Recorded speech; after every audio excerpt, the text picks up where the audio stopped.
Bonjour à tous, donc bienvenue. C'est à moi donc que revient le rôle d'animer la première séquence avec ce titre de discutant que j'aime pas, mais bon, je le dis, c'est une coquetterie.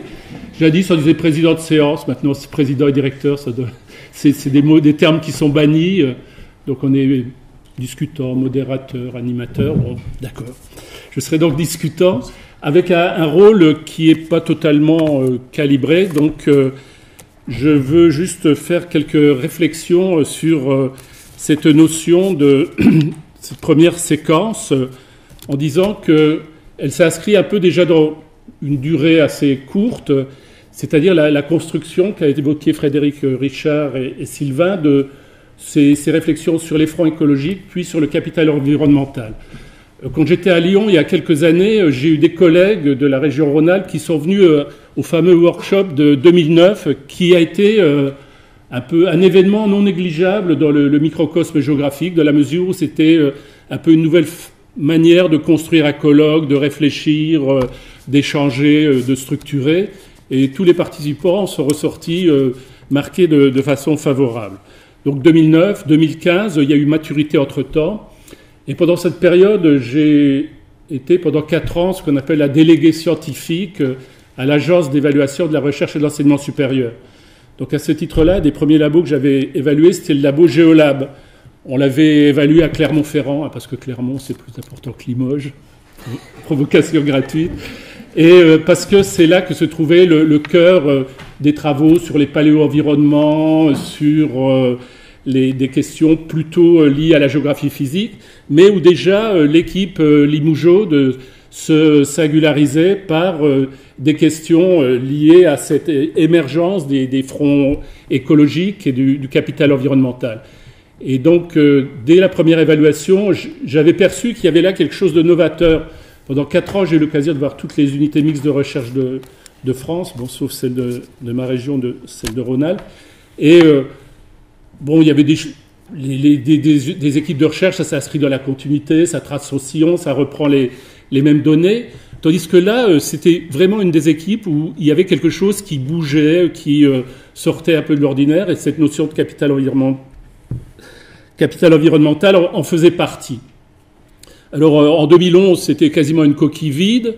Je suis revenu il y a 2 ans à Limoges, c'est une des seules universités où ils font, en plus des évaluations nationales, ils font des évaluations internes à mi-parcours. Normalement, toutes les universités doivent le faire, mais vous êtes une des seules à le faire, et ça a de l'intérêt. Ils avaient évalué toutes les équipes de sciences humaines et sociales, avec un cahier des charges, voir comment ça s'articulait avec les UFM ou comment on dit maintenant les IFE, les SP. Et puis comment l'articulation aussi Clermont-Ferrand, Limoges fonctionnait, ou Limoges-Poitiers aussi, puisqu'il y avait certaines équipes qui étaient en binôme avec Poitiers, et même certaines avec Montpellier. Donc c'était un peu pour faire un bilan à mi-parcours. Et là, j'avais constaté que ces questions de front écologique et de capital environnemental continuaient à mûrir, ça a évalué favorablement. Et ce colloque donc s'inscrit dans cette continuité. Vous marquez votre chemin avec des petits cailloux, des grosses pierres blanches, et qui permettent donc de construire quelque chose. Alors aujourd'hui, j'ai bien compris, puisqu'on parle de capital, c'est un peu une bourse aux idées qui va être proposée, avec, vous êtes les premiers actionnaires de ce nouveau capital environnemental, et donc la première séquence, il y aura 6 communications. 6 communications où les Limougeaux se taillent la part du lion, et c'est logique, c'est eux qui phosphorent le plus, et dans les travaux, j'aime bien dans la mesure où vous avouez à chaque fois que on n'est pas du tout dans quelque chose de fermé, de bouclé, et que vous êtes encore dans du débat, dans des choses qui sont contradictoires, qui sont pas totalement abouties. Vous parlez même de voies sans issue, que vous avez exploré et puis vous en êtes sorti des impasses. J'aime beaucoup cette façon aussi de prendre une question scientifique à bras-le-corps, de la mettre en débat collectivement, et puis, après l'avoir fait en interne, de le soumettre à des regards extérieurs. Donc, tout à l'heure, dans la suite, on va voir 6 communications, des communications qui sont toutes en binôme, voire en trio, sauf la communication, la dernière, celle d'Hélène Ducrot. Mais bon, c'est peut-être parce qu'elle est née anglaise, ils sont un peu ou américaine, tradition d'individualisme. Bon, c'est une nouvelle provocation gratuite, mais bon. Comment ? Elle est française. Elle est française, oui, mais elle est à Leicester, et puis je crois qu'elle a fait aussi une partie de ses travaux aux États-Unis. Non, tout cela pour dire qu'on voit qu'on est véritablement là, pas dans une démarche individuelle ou individualiste, mais une démarche collective.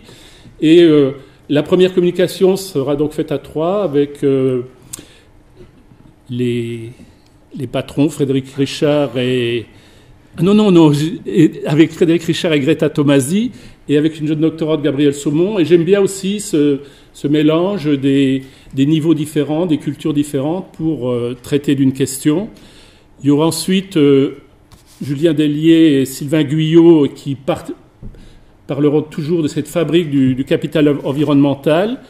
Et puis viendra ensuite, après une séquence où il y aura les Limougeaux. Ils n'ont pas voulu mettre sans doute tous les Limougeaux à la queue leu.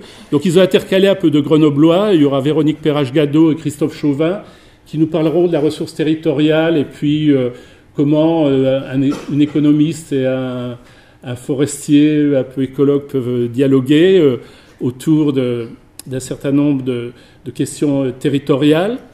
Puis viendra le trio des Bordelaises, là, qui nous parleront d'eau, de sable. Donc on verra que le capital environnemental, ça peut être construit sur du sable, avec la dune du Pilat, et puis aussi de forêt usagère, avec quelque chose qui m'a beaucoup amusé, dans la mesure où vous parlez d'une forêt près du bassin d'Arcachon, et une forêt qui a des usages qui dépendaient du capital de Buc.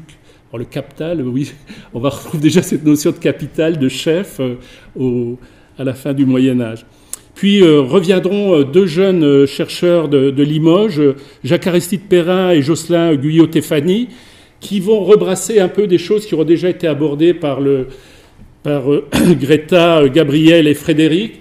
Et notamment, on va encore partir de l'incontournable Bourdieu. Marx, maintenant, on n'en parle plus, c'est trop vieux, Das Kapital, maintenant c'est le capital culturel, social de Bourdieu. Et comment les géographes, qui sont quand même en grande majorité ici, se situent par rapport aux travaux bourdieusiens. Et puis, donc, on va revisiter un peu Bourdieu, élargir, l'interpréter, et aussi voir comment Jacques Lévy, notamment, qui est peut-être avec Michel Lussot, à ceux qui ont le plus lu Bourdieu, lui aussi a essayé de reformuler un certain nombre de questions. Mais dans les communications des collègues, on verra aussi que il y a un certain nombre de chercheurs qui ont mobilisé cette notion de capital dans des registres totalement différents, alors jusqu'au registre du capital érotique, mais en voyant que trop de capital tue le capital, et ça va être un peu à de nos objets de ces 3 jours, voir est-ce qu'il faut encore en rajouter le capital environnemental, est-ce que c'est une nouvelle couche, une sous-couche, une surcouche, est-ce que ça a vraiment de l'intérêt. Et puis, moi, il y a un mot qui m'a interpellé, c'est là-dessus que je terminerai, c'est le mot « nouveau ». Alors, c'est la semaine du Beaujolais nouveau. Le nouveau, tout est nouveau. Et c'est une démarche innovante, le capital environnemental. Mais est-ce que c'est la première phrase de votre communication, hein, pourquoi un nouveau capital environnemental? Le NCE, c'est aussi le nouveau capital environnemental. On va le retrouver dans la communication de Sylvain Guyot et de Julien Dellier. Et le nouveau, ça va poser un problème.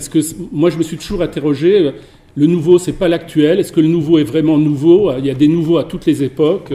Et est-ce que ce capital environnemental est vraiment une notion totalement nouvelle? Je crois que sur le plan chronologique, temporel, ça sera aussi une des interrogations qu'on devra avoir. Bon, j'ai déjà trop parlé. Je laisse la parole donc au premier trio qui m'encadre. Alors, je ne sais pas qui commence. La plus... Greta. Merci beaucoup. Est-ce que vous voulez qu'on éteigne une partie des lumières, peut-être? On peut tamiser un peu cette atmosphère pour la rendre. Mais par contre, je le dis, mais je ne sais pas faire. Des petites mains.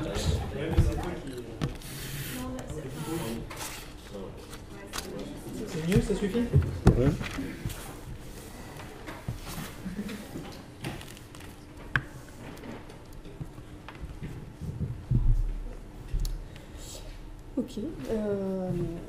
Eh bien, bonjour à tous. Nous allons en effet commencer ce colloque par une communication dont l'objectif est d'essayer de définir le capital environnemental, ou du moins définir ce qu'il a représenté pour nous et la manière dont on l'a construit. Et pour nous, il s'agit tout d'abord d'une grille de lecture des dynamiques et des inégalités socio-environnementales, et peut-être une précision préalable qui nous semble importante est qu'en faisant appel au concept de capital, nous nous inscrivons effectivement seulement en partie dans l'héritage de Bourdieu, mais surtout, cela signifie pour nous de mettre les acteurs sociaux au cœur de l'analyse. Donc c'est un capital dont les détenteurs sont les groupes sociaux et les individus, et non pas les territoires ou l'espace, ou les espaces. Pour nous, le concept de capital s'insère dans une double contextualisation. Donc, d'une part, il s'agit d'un contexte géographique bien précis, c'est-à-dire que nous pensons qu'il s'applique bien, nous espérons, dans les sociétés occidentales d'économie post-industrielle, où on peut observer une place croissante qui est donnée à l'environnement, à l'écologie, aux valeurs environnementales. Et d'autre part, un contexte disciplinaire, c'est-à-dire que nous parlons en tant que géographe, ce qui signifie que voilà, la dimension spatiale, environnementale ont aussi une place fondamentale. Donc ce double regard, à la fois géographique et disciplinaire, nous permet peut-être aussi de relativiser la portée, de nous poser la question de la relativité du concept. C'est-à-dire qu'une des premières questions qu'on peut se poser, c'est de dire peut-être que le concept n'a pas la même portée dans d'autres contextes spatiaux, on le verra dans la session suivante, ou pour d'autres disciplines, pour des chercheurs issus d'autres disciplines. Et par ailleurs, l'inscription dans la géographie nous permet aussi peut-être de prendre nos marques, de prendre des distances même par rapport à une théorie classique des capitaux, ou de la théorisation du capital faite par Pierre Bourdieu. Et notamment, il s'agit de deux prises de distance. La première concerne une critique d'une vision un peu trop déterministe qu'une approche par les capitales peut impliquer, alors que pour nous, il a été important d'intégrer aussi une approche par les trajectoires individuelles et les stratégies individuelles.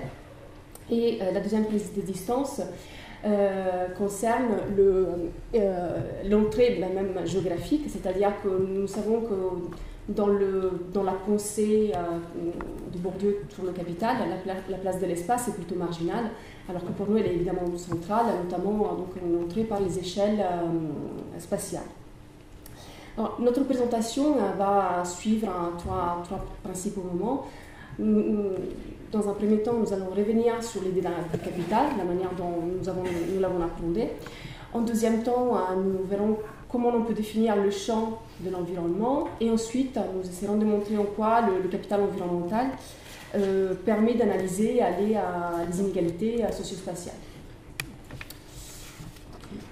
Alors, donc, le capital. Juste pour rappeler très rapidement, Bourdieu, quand il parle de capital, il présente 4 principaux capitaux: l'économique, le social, le symbolique et le culturel, qui représentent pour lui des leviers dont les acteurs, les individus, les groupes, les institutions disposent. Et ce sont des leviers qui leur permettent de déterminer leur position sociale. Donc ce sont des actifs qui peuvent être accumulés, convertis, investis, et à chaque capital correspond un champ social. Alors, le concept de capital a été attractif aussi pour des chercheurs issus d'autres disciplines, donc notamment aussi par des géographes, qui ont appréhendé la notion, le concept de 2 principales manières. D'une part, en trouvant des géographes qui ont appliqué le capital au territoire. Donc c'est le capital qui détient le territoire, donc on parle alors de capital paysager, capital rural ou territorial. Et d'un autre côté, des géographes ont plutôt associé, d'une manière plus orthodoxe par rapport à Bourdieu, on associé le capital aux acteurs.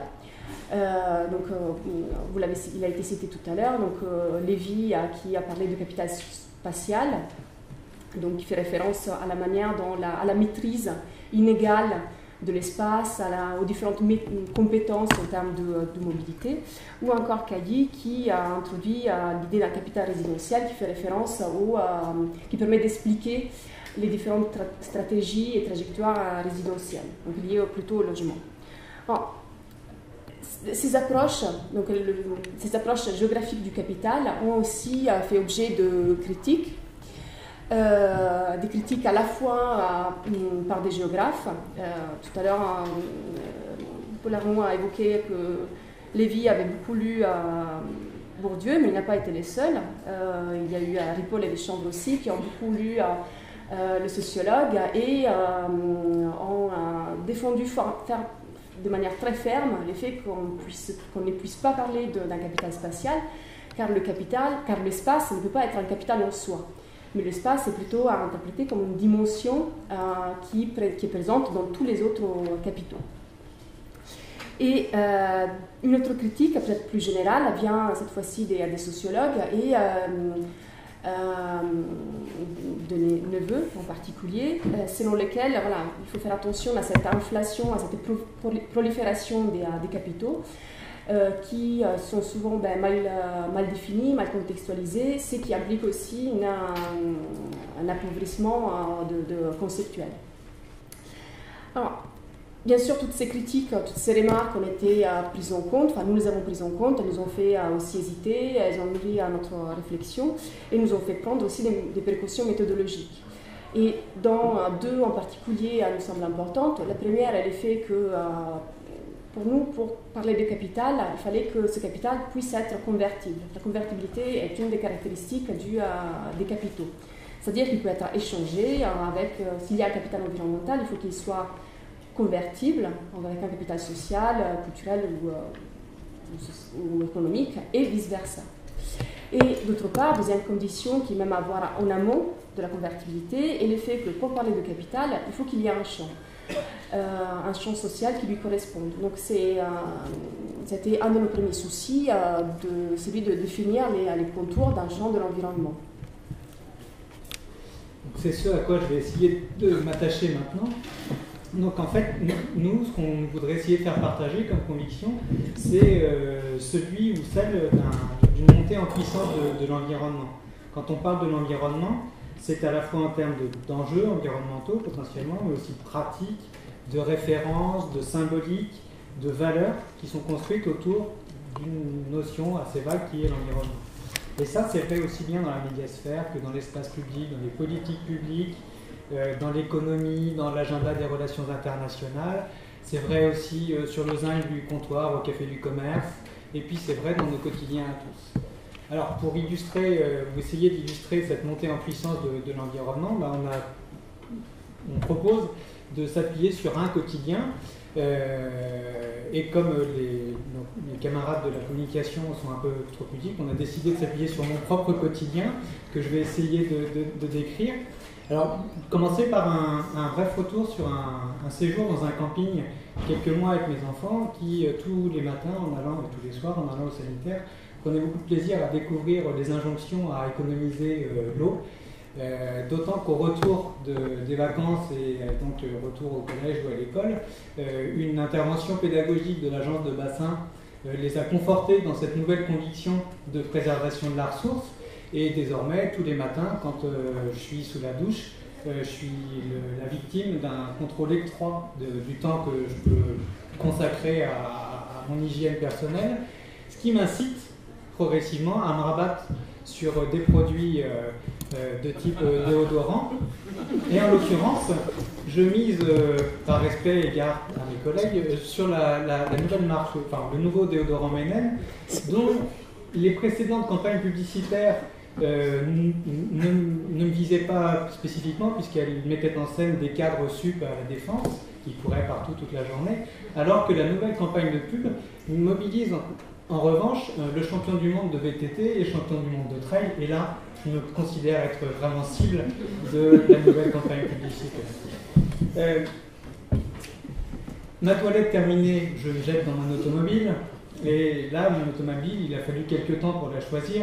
j'ai parcouru tous les sites de constructeurs automobiles pour choisir le modèle idéal. J'ai été interpellé par celui de Nissan qui nous propose de revisiter, ou en tout cas de prendre en compte l'environnement à 360 degrés pour aller du recyclage à la technologie hybride en passant par des formations à l'éco-conduite.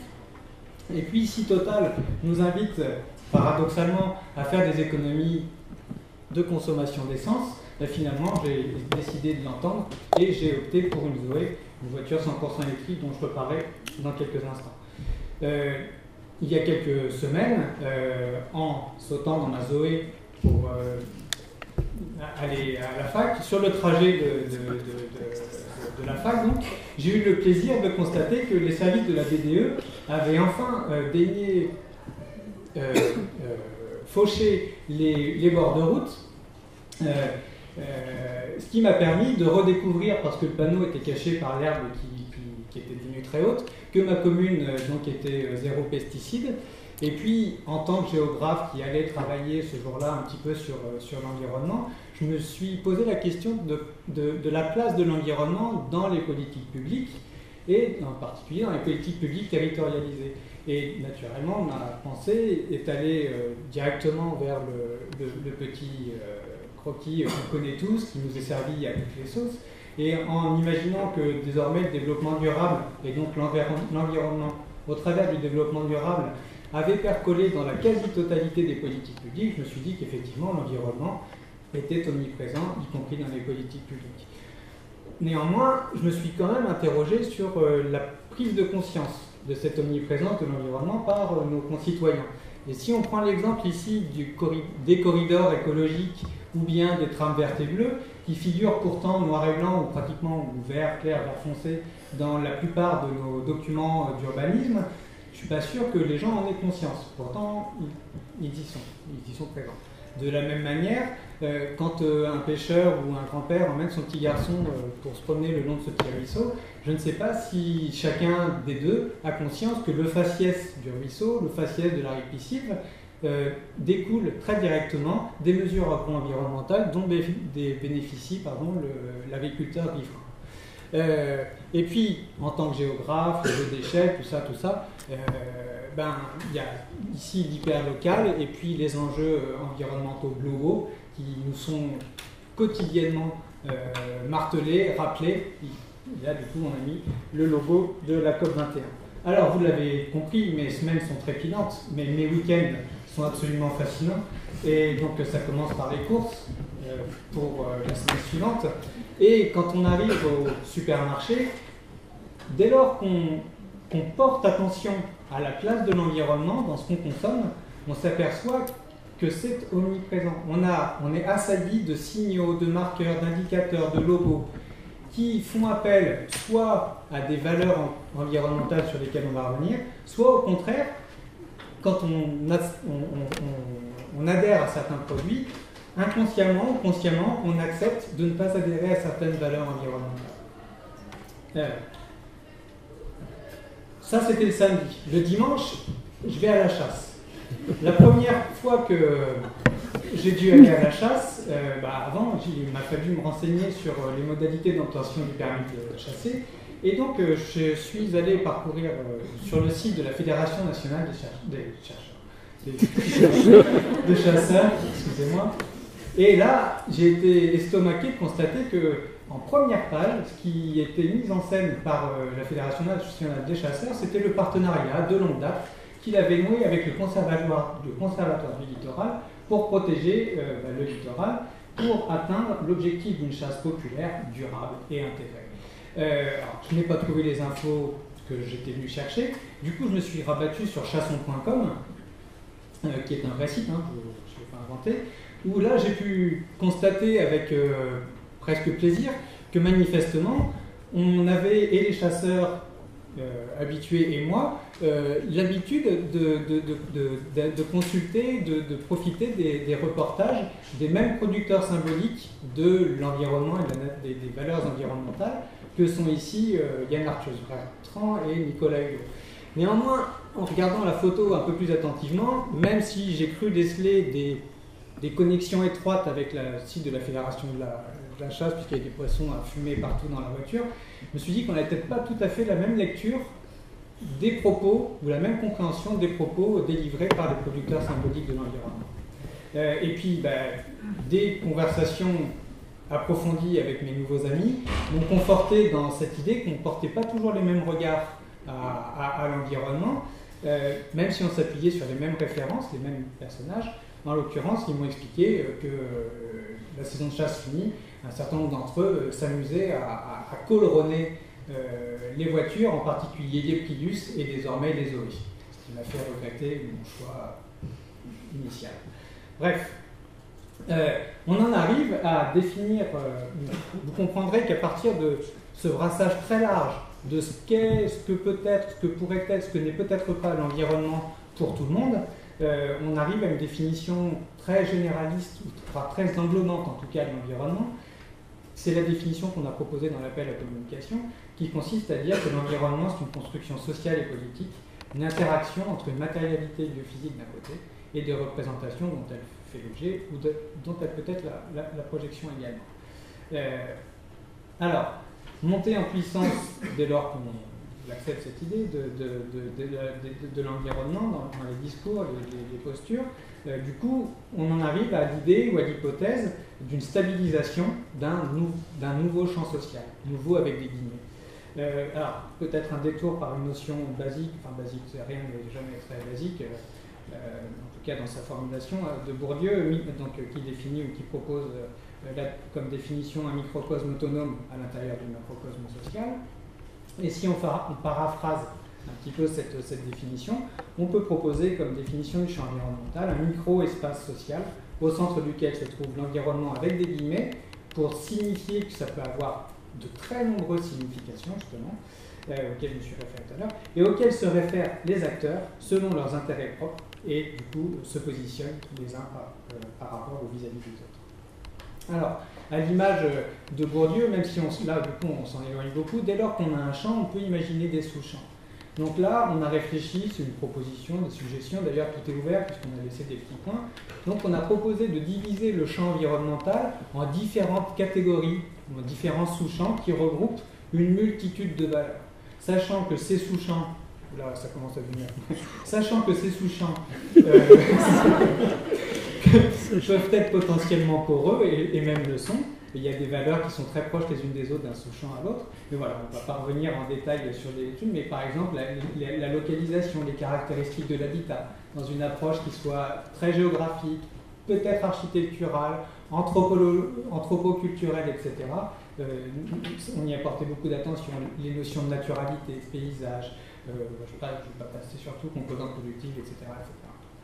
Alors, pour terminer sur un petit peu l'esquisse de ces contours du champ, mais ponctuer peut-être, rappelez donc que les valeurs que j'ai très rapidement, de manière très superficielle, présentées tout à l'heure à travers le diaporama avec toutes les petites icônes, eh bien ces valeurs sont différemment investies par les acteurs, les individus, les collectifs, les groupes sociaux, les institutionnels, etc., selon leurs intérêts, leurs objectifs, que ces valeurs sont sujettes à des effets contextuels et à des jeux d'échelle qui sont vraiment fondamentaux pour nous et qui nous éloignent très vite, enfin, sensiblement des positions initiales de Bourdieu.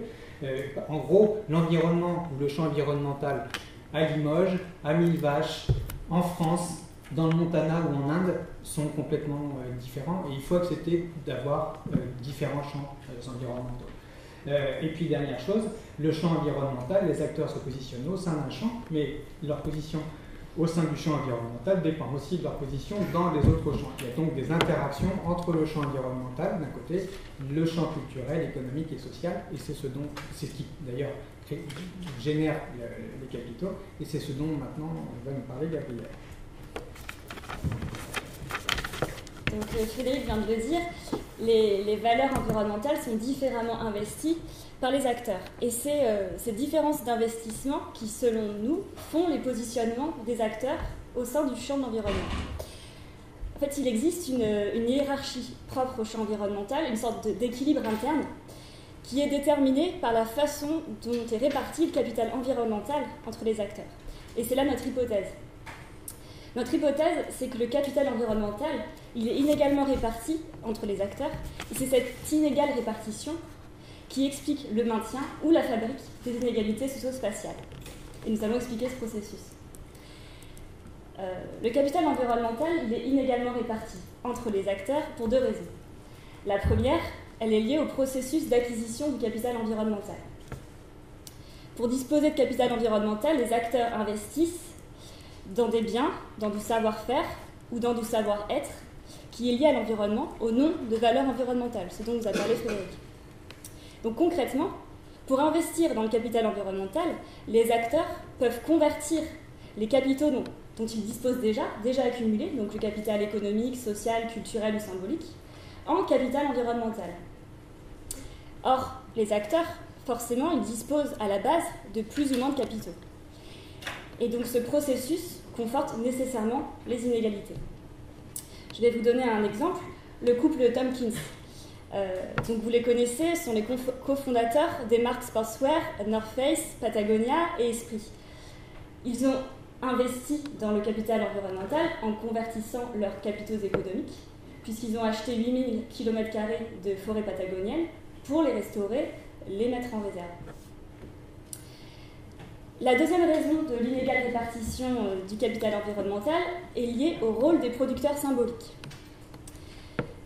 Selon nous, les investissements réalisés dans le capital environnemental ont plus ou moins de poids selon qu'ils sont ou non portés par des producteurs symboliques. C'est-à-dire que les valeurs portées par les producteurs symboliques vont représenter plus au sein du capital environnemental. Ces producteurs symboliques correspondent à des figures intellectuelles reconnues, que ce soit dans la sphère scientifique ou dans la sphère médiatique. Donc typiquement des journalistes, des écrivains, des juristes.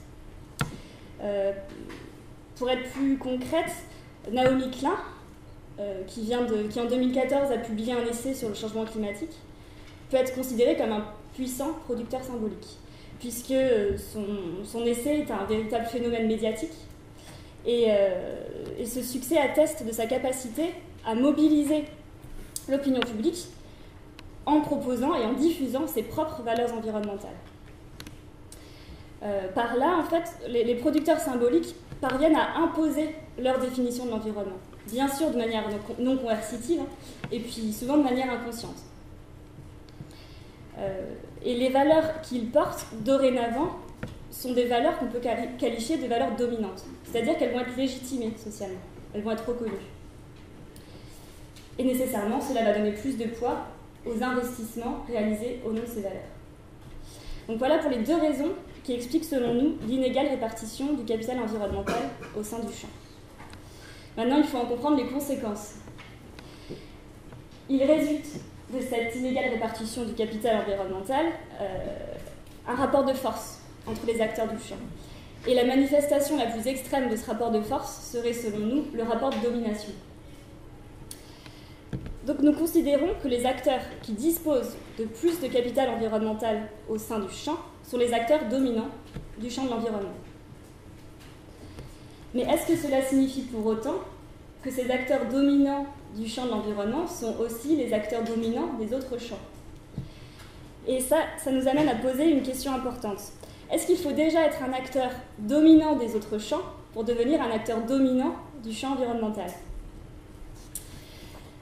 Cette question permet de nuancer dès à présent un des facteurs explicatifs avancés quant à la répartition inégale du capital environnemental. On l'a dit, le stock déjà accumulé de capitaux des acteurs joue certes dans la capacité des acteurs à investir dans le capital environnemental, mais il existe pour autant des individus ou des groupes qui sont peu dotés en capital économique, social ou culturel, mais par contre qui sont dotés de manière spontanée en capital environnemental. C'est le cas par exemple des ménages modestes qui disposent pour autant de conditions d'habitat très enviables en termes d'aménités paysagères ou de qualité sanitaire. Et en plus, ces individus ils peuvent convertir à terme leur capital environnemental en capital économique, en revendant des titres de propriété par exemple. Donc le capital environnemental est peut-être un capital qui peut exister exclusivement par rapport aux autres capitaux, ce qui implique qu'il ne faut pas être nécessairement un acteur dominant des autres champs pour devenir un acteur dominant du champ de l'environnement. Et cette question de la domination, elle nous amène à poser encore une autre question. Est-ce que le capital environnemental est un capital en vogue et durable sur le marché des capitaux? Ce qui ferait des acteurs qui disposent du capital environnemental non seulement des acteurs dominants du champ environnemental, mais aussi des acteurs dominants de l'ensemble de l'espace social. Cette question nous semble en tout cas légitime, puisqu'il existe des situations de refus, des situations de rejet des valeurs environnementales. Et du coup, nous pouvons nous demander s'il existe, si cela signifie une remise en question de l'importance du capital environnemental sur le marché des capitaux. Ici, nous pouvons prendre à nouveau l'exemple du call rolling qu'a évoqué Frédéric tout à l'heure. Vous savez, ce jeu qui consiste en opposition à la politique environnementale de Barack Obama aux États-Unis, typiquement, qui consiste à projeter donc, des fumées noires sur tous ceux qui incarnent cette politique environnementale, donc les cyclistes, les piétons, les conducteurs de voitures hybrides. Cette pratique, elle vient souder une communauté qui ne se reconnaît pas dans les valeurs environnementales, qui ne se reconnaît pas non plus dans les engagements en faveur du développement durable. Or, selon nous, cette hostilité revendiquée, conscientisée, elle atteste aussi de la pleine reconnaissance, de la pleine compréhension de ces valeurs. De sorte que même paradoxalement, ce rejet exprime une forme de reconnaissance des valeurs environnementales. De la même façon, le climato-scepticisme, le refus du trait sélectif, ça peut être interprété comme des refus des valeurs environnementales dominantes dans l'ordre social. Et donc le rejet des valeurs environnementales, ça pourrait être entendu vraiment comme la manifestation d'un rejet plus global, ce qui pourrait signifier la place du champ de l'environnement, finalement, dans l'espace social. C'est fini. Donc la légitimation sociale de ces valeurs environnementales, ou encore leur rejet, participe vraiment, selon nous, à des stratégies de domination et de pouvoir. Et ça soulève la question des inégalités sociales et spatiales. Donc l'inégale capacité d'investissement des acteurs dans ce capital environnemental, ce qu'on vient de démontrer, ça permet d'interroger vraiment la reproduction ou la production d'une logique dominant-dominée dans ce champ de l'environnement. Et donc pour conclure, nous voulons insister sur un point. Cette proposition théorique sur la grille de lecture capital environnemental, c'est vraiment le fait d'une démarche inductive. Ce sont les processus dont nous avons été témoins sur nos 3 terrains qui nous ont amenés à développer cette analyse. Et la grille de lecture, elle s'applique parfaitement à nos terrains qui ont des caractéristiques similaires. Vous verrez la communication vendredi. C'est-à-dire des espaces ruraux de faible densité dans un contexte de forte naturalité, de post-productivité, dans un processus de migration d'aménité, de gentrification, nous le verrons. Mais si nous avons voulu monter en généralité, à partir de ces observations empiriques, c'est que nous pensons vraiment que le capital environnemental peut constituer une clé d'interprétation des dynamiques socio-environnementales. C'est donc un fait que nous avons été marqués dans cette analyse par les phénomènes observés sur nos terrains. Mais au même titre que nous avons été influencés par nos objets d'étude, est-ce que nous sommes également influencés par nos positionnements personnels ? Nous sommes bien conscients d'être ce que nous sommes, donc des géographes de l'environnement, des producteurs symboliques et des individus qui se déplacent, qui se nourrissent et qui se divertissent selon des valeurs environnementales propres. Et cela, ça marque nécessairement l'orientation théorique de cette proposition. Merci.